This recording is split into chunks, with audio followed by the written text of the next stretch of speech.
তো বন্ধুরা সবাই কেমন আছো? আশা করছি সবাই অনেক অনেক ভালো আছো। তো আমি বলেছিলাম যে দেখো আমি কোথায় যাচ্ছি, আমি নেক্সট ভিডিওতে তোমাদেরকে দেখাবো। তো আমি কোথায় এসেছি সেইটাই তোমাদেরকে আজকে বলবো।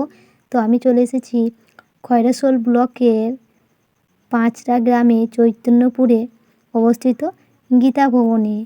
তাই তো হ্যাঁ, এটারই নাম হচ্ছে গীতা ভবন। আর এই গীতা ভবনে আমি কিন্তু এই প্রথমবার আসলাম। আর এসে যে আমাকে এত ভালো লাগলো, মানে বলার মতো না সত্যি। আর যতটুকু পেরেছি ততটুকু আমি ক্যামেরায় বন্দি করে নিয়ে এসেছি।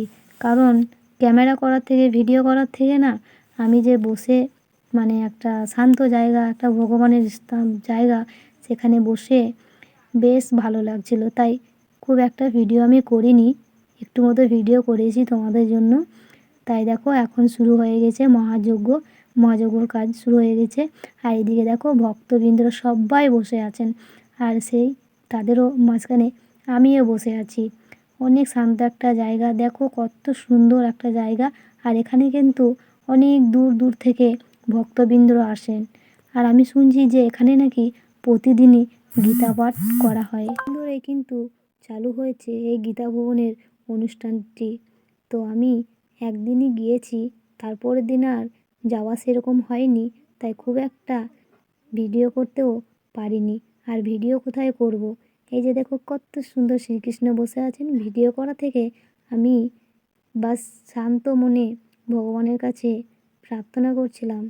আর একটু মানে কি বলবো, মন দিয়ে সব কিছু দেখছিলাম। খুব একটা আমাকে ভিডিও করার মন চাইছিল না। মনে হচ্ছিল আমি এক মনে এখানে বসে থাকি আর সব কিছু দেখি।